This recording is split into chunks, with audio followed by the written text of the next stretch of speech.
You're watching Newsroom here on SABC News. It's a warm welcome from us in Johannesburg in South Africa. I'm Eben Jansen. The show is broadcast live every weekday morning between 9 and 10 a.m. Highlights are then repeated at 2 in the afternoon with a rebroadcast at 5 a.m. the following morning. We're also streaming live on YouTube between 9 and 10 a.m. every day with the entire show available on our YouTube channel all of the time. Now, the forensics and the state's investigation on the scene of the shooting of Reeva Steenkamp was the main focus yesterday at Oscar Pistorius murder trial. It will continue today. Then there's the diplomatic crisis between Rwanda and South Africa. We'll look at that, and the Tropfest, which is the world's largest short film festival, is touring Africa later this month. First, though, let's take a look at the news headlines.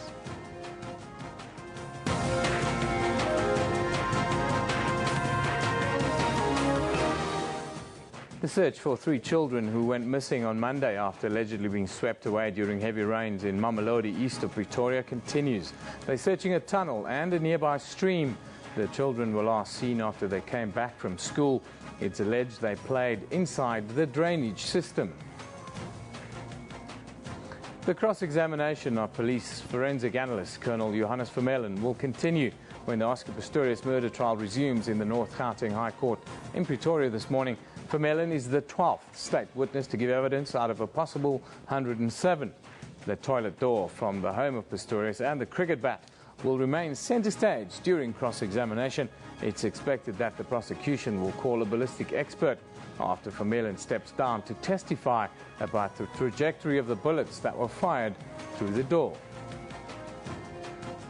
And a major explosion caused by a gas leak flattened 2 Manhattan apartment buildings in New York, killing 3 people and injuring 63 others. New York's mayor called the incident a tragedy of the worst kind. 9 residents from the buildings are still unaccounted for. The explosion sparked inevitable reminders for some of the New Yorkers, the terror attacks in 2001. Well, to get the very latest from the North Gauteng High Court, where day 9 of the Oscar Pistorius murder trial is set to start in about half an hour, we're going to cross to Griselda Lewis once again. Good morning, Griselda. I understand you have a guest this morning, but just set the scene for us quickly before you do the interview. Well, a very good morning to you once again, Eben. Well, certainly this morning we're expecting the cross-examination to get underway again of Colonel Johannes Vermeulen, who yesterday really revealed shocking details after his investigation, his examination of Oscar Pistorius' toilet door and the cricket bat. He told the court yesterday, after examining it quite extensively, he revealed that Oscar Pistorius was not wearing his prosthetic legs and that he was on his stumps when he hit down the toilet door using a cricket bat. Now, you'll know that Oscar Pistorius has always maintained that he had his prosthetic legs on when he hit down the toilet door. So that coming through in court yesterday, and also a lot of the focus now shifting to the police and how they collect and store crucial crime scene evidence. We've heard that the door from Oscar Pistorius' residence, the marks that were on the door when the door went into the police storage facility inside the court yesterday, there were new marks that were found on the door which Vermeulen could not explain where the marks came from. So a lot looking towards the police coming under scrutiny at the moment, how they collect and store crucial crime scene evidence, and basically what procedures the police are supposed to employ when they are at the scene, and how all the evidence that they gather in these cases, how they actually go about doing so. But I'm going to talk now to Laurie James, who is a forensic expert. She'll just unpack to us what that testimony actually means for this case. That's the testimony of Colonel Johannes Vermeulen. Laurie, I think let's start with what the defense perhaps is trying to do in this particular case. I mean, this state witness basically pointing to a lot that seems to be wrong within the police when it comes to storing and collecting crucial crime scene evidence. Absolutely, and it's not the first time that this has happened in police cases. There have been a number of investigations recently into police mishandling of evidence, which is critical to a number of cases not being able to be successfully prosecuted. So it's a massive problem that needs to be addressed within SAPS. Of course, this door, it was extremely strange. They were speaking about carrying the door around in a body bag. The door was not properly preserved in either bubble wrap or between two sheets of cardboard, which perhaps would have preserved it better. There's stories about the door standing in an office in a police station for we don't know how long, where anybody could have had access to it. And then the actual chain of custody could not be explained by Vermeulen, but perhaps that's not really his domain. I mean, he would have had But that certainly is cause for concern, that nobody knows when the door was signed in, to where, in what condition. Absolutely, and there should be a register or a record of this. It's just that Vermeulen couldn't explain it. You know, I'm sure there is prescribed procedure for police at crime scenes. What is supposed to be done? Do you think in this case that procedure was followed? What is that procedure, and do you think it was? Look, I think that definitely parts of the procedure were followed. Whether it was booked into evidence and when will probably come out this morning. You know, but there are definitely, and there has been within SAPS, a problematic handling of evidence, and it's come to the fore, as I said, not only in this case, where they knew this case would be in the international spotlights and where it should have been very, very carefully monitored. Even in this case, there are problems. So that points to the wider problem in South Africa of the justice system really being in trouble and procedures not being followed, and it's critical for successful prosecution, and it's of great concern to everybody working in the justice industry. You're saying crucial for a successful prosecution. Let's talk then about the implications of this evidence. Does it imply at any stage, perhaps maybe, or can we not tell at this stage, if perhaps this evidence might not even be considered? Is there a possibility of that happening at all? I seriously doubt it, because this evidence is necessary for both sides. The defence was very quick to point out that they had shown marks where the prosthetics had struck the door. This was not even investigated, by the looks of it, by SAPS. So they will want to bring their own experts to show how this door would support Oscar's case. So I don't think that they would move to have this evidence excluded. But certainly, if the chain of custody is brought into question, it can definitely, they could have asked for this evidence to be excluded due to incorrect procedures and the Criminal Procedure Act and the Police Act not being correctly followed. Well, thank you very much there, Laurie James, who is giving us some insight into a Colonel Vermeulen's testimony yesterday, where he came under intense scrutiny from the defence, pointing out that police perhaps did not handle crucial crime scene evidence properly. Back to you in the studio, Eben. Thank you very much, Griselda Lewis. That's Griselda with another update as forensic evidence comes under the spotlight, and the police, well, talk of them bungling the case. Well, we'll see what comes out of the High Court, and we'll keep you updated. Of course, just to recap, the Oscar Pistorius murder trial continues in the High Court in Pretoria today. Day 9 will see forensic expert Colonel Johannes Vermeulen back in the witness stand.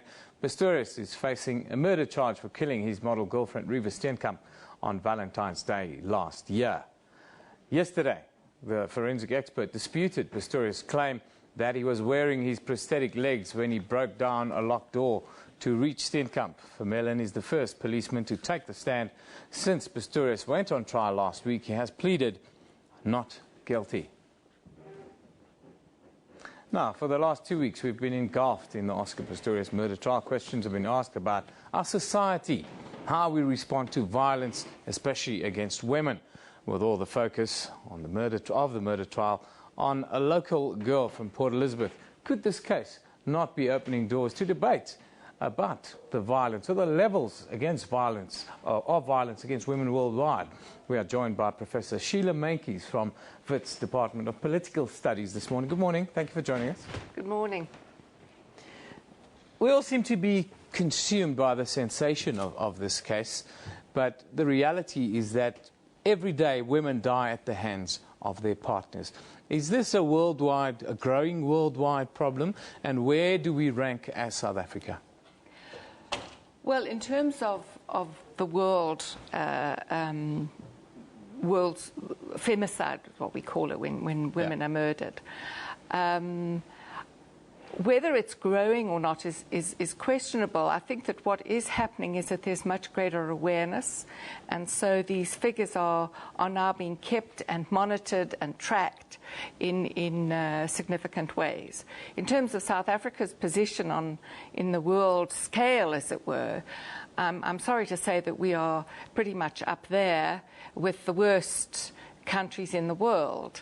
And it is a cause of great concern because the levels of violence and the levels of gender violence in this society are very high. So the two are tied together. And so, I mean, you know, we really need, as a society, as a country, as a state, to address this question and put a lot of resources into it, I think. Yesterday we spoke on the show about masculinity in our society and how it forms itself within our society. Would you say South Africa is still a patriarchal society where a woman is expected to know her place? I think that South Africa is a very diverse society. We have diverse forms of patriarchy. There's no one patriarchy. I think that we have many different forms. Yeah. And I think that's important because we also have different forms of masculinity. Yeah. And the hegemonic masculinity in this society is clearly strongly patriarchal. It's about protection and control over women. The two things go hand in hand. You protect and you control at the same time. So yes, I think that we do have this very significantly, and it's the way in which we're socialized, both masculinities and femininities. Yeah. Wider Africa, what is the scenario of Africa in terms of domestic and family violence? Well, most violence happens in intimate family settings. And, of course, it happens in contexts where men have significant control as heads of households over what happens. Now, women have got power in the domestic domain. Let's not get away from that. We know that everywhere. Our mothers are very powerful. Yeah. But it is when that authority, the sort of authoritative head, is confronted with perhaps shifts and changes in the ways in which things happen, that you get this sort of outbursts of violence. And it's not all the time, by any means, which is why women stick it out very often. Yeah. Yes, so it's widespread in Africa. It's widespread globally. Is that a question that a lot of these kinds of cases against women go unnoticed and uninvestigated and have a low sort of level of interest in it? Well, I think that the truth of the matter is that violence is normative. We have these little adages. He beats me because he loves me. That's something that we hear often in Africa, actually, all over. But we hear it a lot here in our own country. So, and this crosses. It's not just in African communities. It's in the great diversity of communities that we have in the country. So yes, it's normative. It's something that is accepted, which is why it's been so difficult to bring to the surface and to talk about it.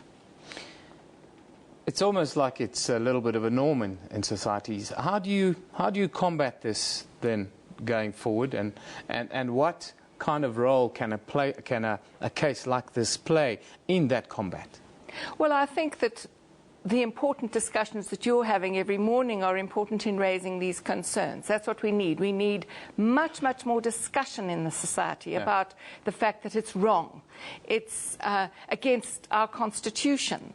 We should be valuing the integrity of every human being. We should be limiting guns. We should be thinking about how we socialize our children. Yeah. These are really important questions, and we need to be putting lots of resources into it. So the state needs to put aside in the next decade at least 2.2 billion rand to deal with this scourge, so that in 10 years we can say, well, what progress have we made? Yeah. So we should be supporting organizations on the ground who are working in communities to change the kind of norms and values. We should be having these kinds of curriculum changes at the level of the school and in universities, which is happening. So, well, yes. let's hope that that happens. But thank you once again for joining us this morning. That's Professor Sheila Mankies from the Wits Department of Political Studies. Let's take a look now at what you are talking about on social media. Of course, the Oscar trial has been, the trial of the century has been pretty much the talk the last couple of weeks. Kitty Chen says, I thought I would miss out on the Oscar Pistorius trial whilst I'm in Canada. But all the news channels here are broadcasting it. Ponso Masala says, Oscar Pistorius seems to have aged about 15 years since he shot Reeva. Jeff Malloy, having live court sessions, we will now understand why we have such a backlog of cases. Start at 9:30 and knock off at 3. Yeah, good one. Malaysia, he says. Julie Lopesha says, Barry has cross-examination down to an art. He is truly brilliant at his job.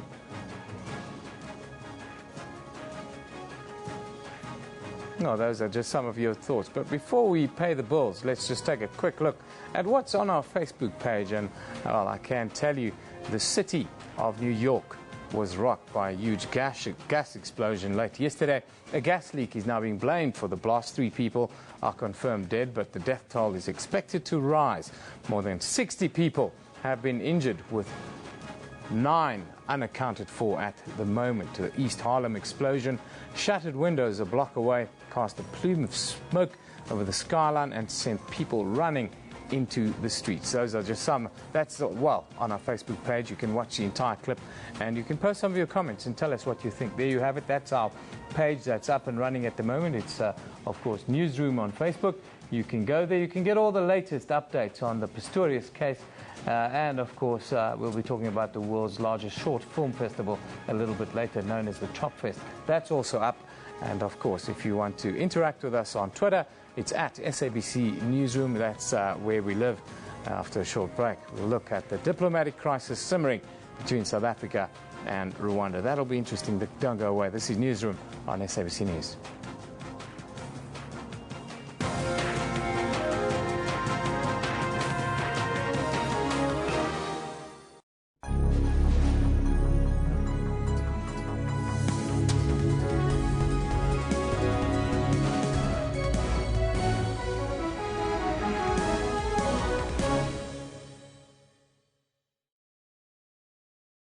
Capitec Bank is asking why to simplify banking. Do you know what your bank costs are?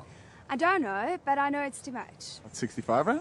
Between 200 and 250? I don't, but I know it's too much. It's too much, yeah. Why don't you switch banks?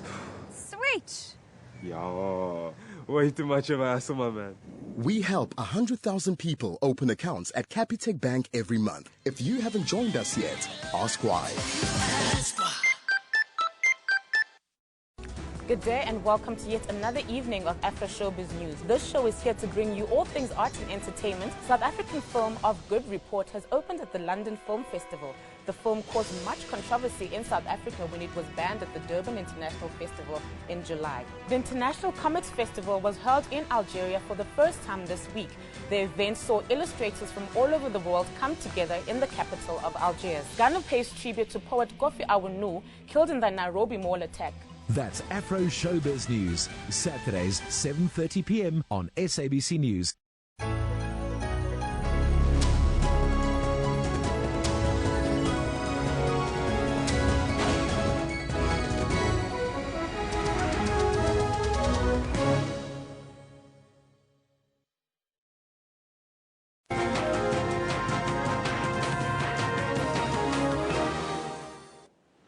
Welcome back. You're still with Newsroom. Government has broken its silence on the apparent diplomatic spat between South Africa and Rwanda, which saw the expulsion by the two countries of each other's diplomats last week.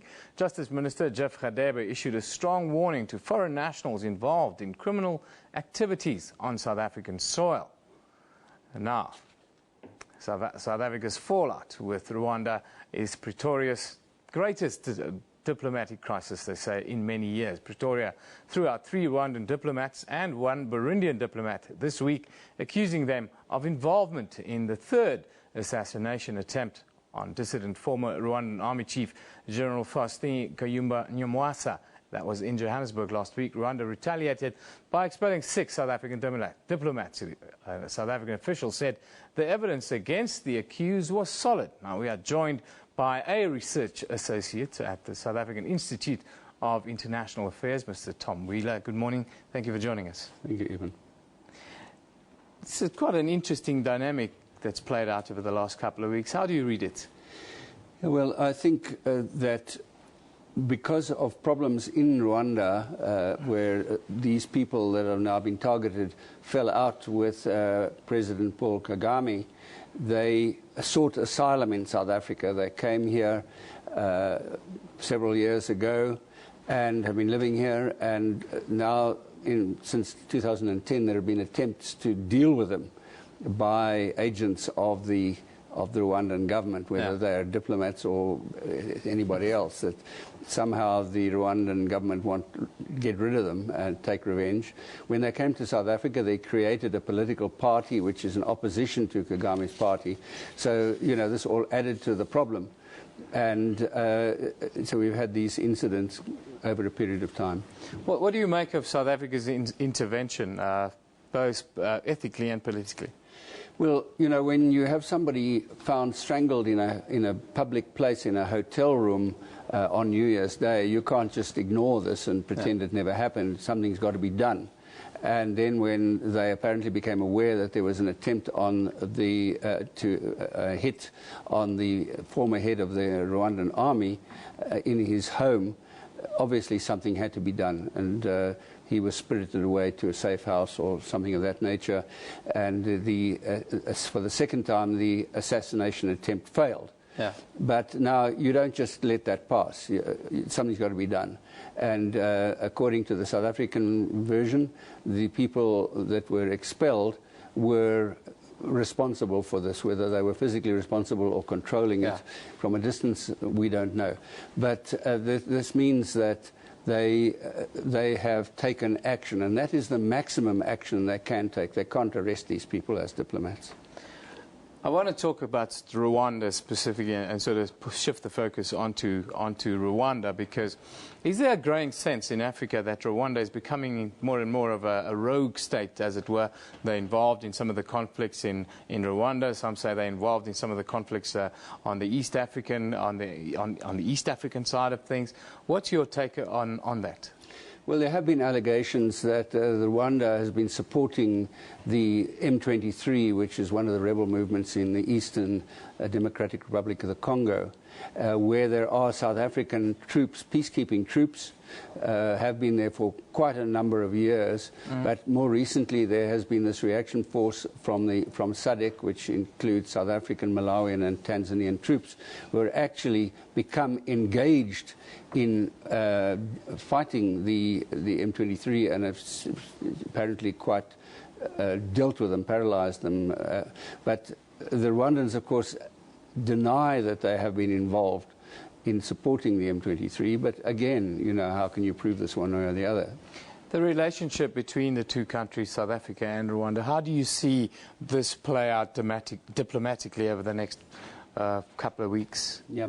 Well, I was surprised to hear the Minister of Justice, Jeffrey Radebe, to say that the diplomatic relations between the countries were still good. I can't imagine they are.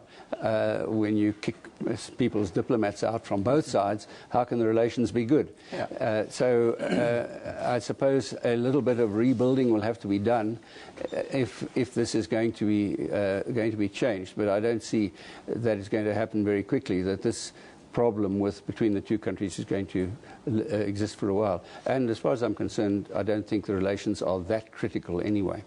Do you see the African Union intervening in some sort of way? Is that a possibility? I doubt that there is much of a role here. I mean, this is a bilateral matter, and what's been done has been affected by the Vienna Convention on Diplomatic Immunities. Well, thank you for joining us, Mr. Wheeler.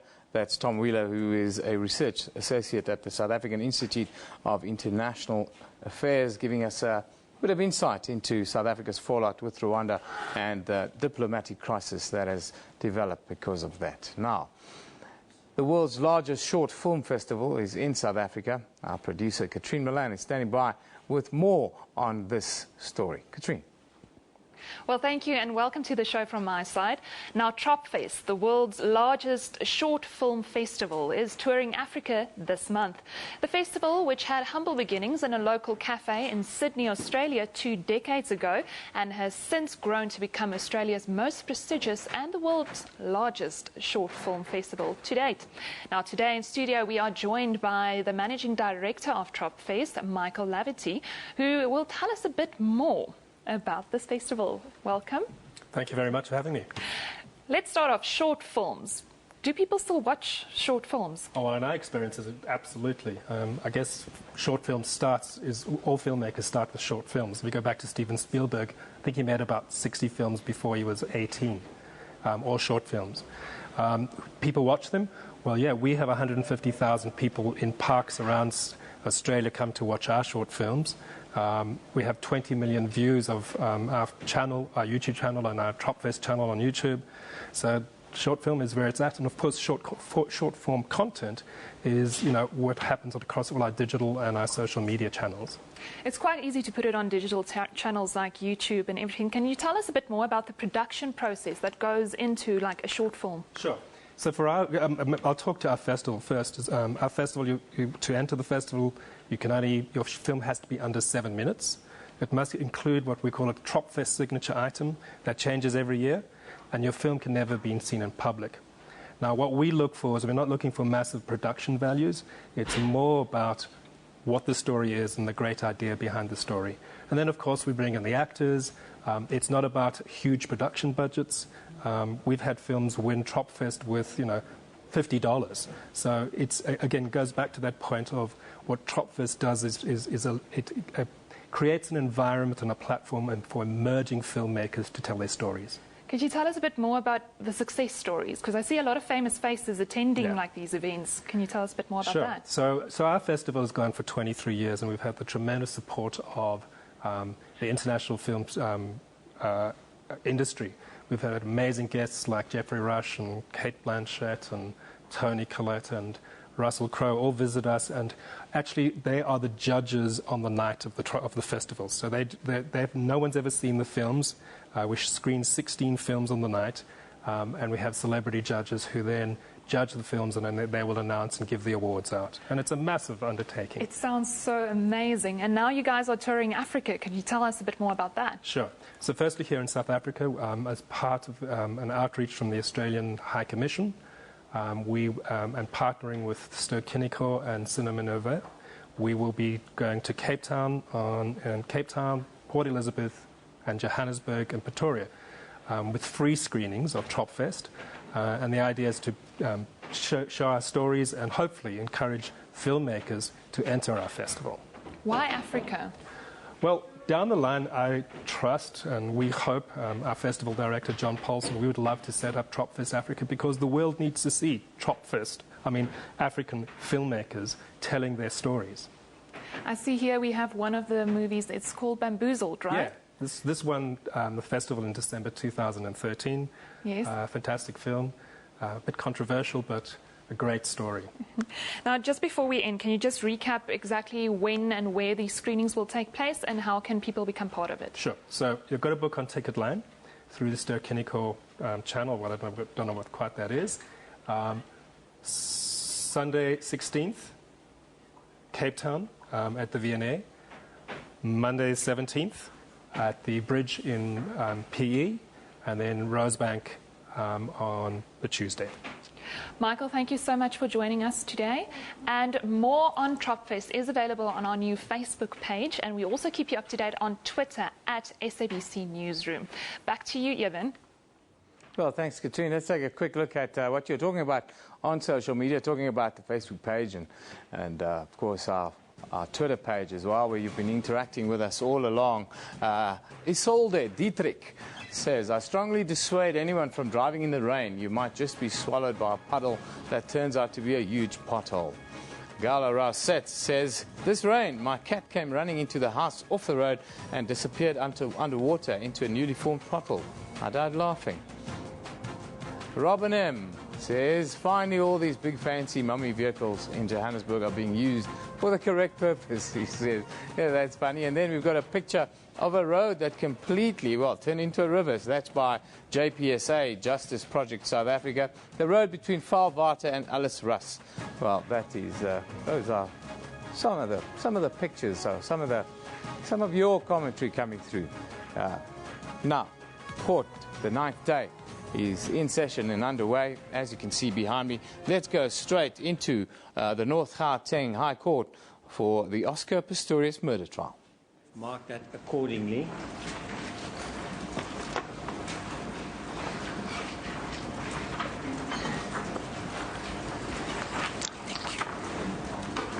The second one, my lady.